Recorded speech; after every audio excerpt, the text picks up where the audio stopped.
요즘 한국 경제 헤드라인만 보면 정말 화려하죠. AI 붐이 이끄는 눈부신 성공 신화, 뭐 이런 얘기들이 많잖아요. 그런데 그 빛나는 숫자 뒤에는 생각보다 훨씬 더 복잡하고 어쩌면 좀 어두운 현실이 숨어 있다는 거 알고 계셨나요? 오늘 바로 그 두 개의 경제 이야기를 한번 제대로 파헤쳐 보겠습니다. 자, 우선 이 엄청난 숫자부터 시작해 볼까요? 7천억 달러. 이게 무슨 숫자냐면요. 한국이 사상 처음으로 달성할 것으로 보이는 연간 수출액 목표치예요. 정말 말 그대로 기록적인 성과라고 할 수 있죠. 그럼 이 어마어마한 수출 실적을 이끄는 힘은 대체 뭘까요? 답은 딱 하나입니다. 지금 전 세계를 강타하고 있는 AI 붐, 그리고 그 중심에 있는 바로 이 첨단 반도체에 대한 폭발적인 수요 덕분이죠. 수출이 이렇게 잘 되니까 당연히 경제 전망도 좋을 수밖에 없겠죠. 보세요. 한국은행이나 IMF, OECD 같은 주요 기관들이 전부 다 한국 경제 문제없다, 견고하게 성장할 거다, 이렇게 낙관적인 신호를 보내고 있는 겁니다.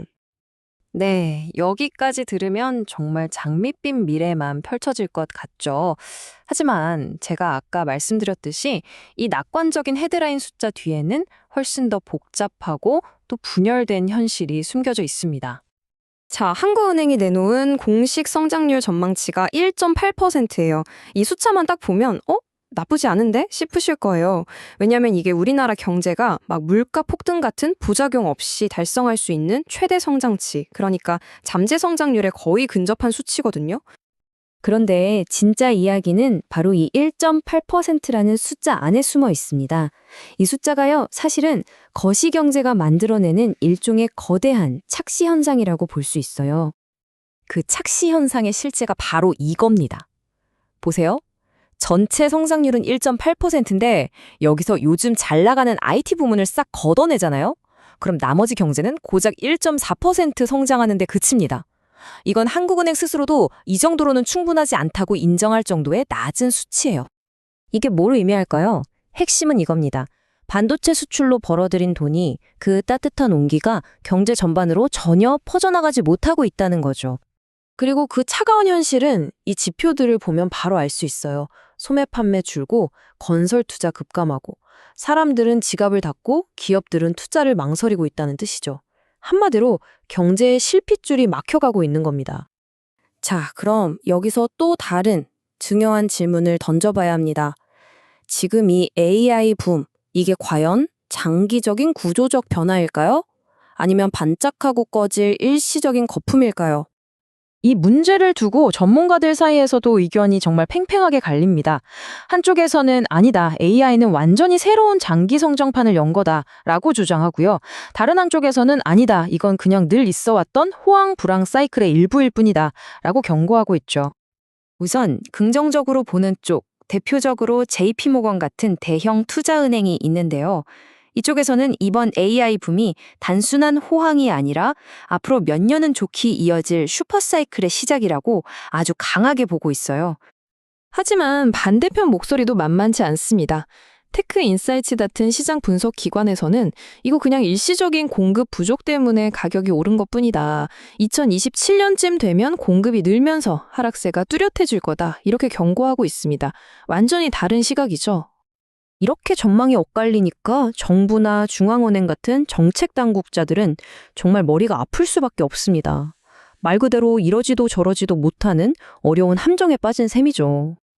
아니, 그럼 내수 경기가 이렇게 안 좋은데 그냥 중앙은행이 금리를 좀 내려서 돈을 풀면 되는 거 아니야? 라고 생각하실 수 있어요. 네, 교과서적으로는 그게 맞는데 지금 한국은행은 사실상 손발이 꽁꽁 묶여 있는 상황입니다. 왜냐하면 섣불리 금리를 내리는 순간 그야말로 도미노처럼 문제가 터져나올 수 있거든요. 겨우 잡아가나 싶던 물가가 다시 치솟을 수 있고요. 환율은 더 불안해지겠죠. 게다가 엄청난 가계부채나 불안한 부동산 시장이라는 시한폭탄의 스위치를 누르는 격이 될 수도 있습니다. 바로 이런 여러 가지 위험 부담 때문에 한국은행은 경기를 살려야 한다는 걸 알면서도 어쩔 수 없이 기준금리를 3.5%에서 묶어두는, 즉 동결하는 어려운 결정을 계속 내리고 있는 겁니다. 자, 그럼 이 모든 상황이 과연 한국 경제의 미래에 어떤 의미를 가질까요? 결론적으로 이건 한국 경제가 지금 이중경제라는 아주 아슬아슬한 외줄 위에 서 있다는 걸 의미합니다. 그러니까 한쪽 수출 부문은 아주 뜨겁게 달아오르고 있는데 다른 한쪽 내수 부문은 아주 차갑게 식어버린 그런 기형적인 상태라는 거죠. 지금은 강력하지만 이게 언제까지 갈지 모르는 AI 수출이라는 엔진 하나에만 의존해서 날아가고 있는 거예요. 그러면서 동시에 가계부채나 부동산 같은 엄청난 금융 리스크도 관리해야 하고 또 식어버린 내수 경제도 다시 살려내야 하는 정말 고난도의 줄타기를 하고 있는 셈입니다. 그래서 마지막으로 우리가 던져야 할 질문은 바로 이것입니다. 과연 특정 산업, 특정 기술 분야가 이끄는 이 엄청난 성장의 과실을 어떻게 하면 사회 전체에 지속 가능한 번영으로 연결시킬 수 있을까? 이 질문에 대한 답을 찾는 건요, 비단 한국만의 숙제가 아닐 겁니다. AI 시대를 살아가는 우리 모두에게 주어진 과제겠죠.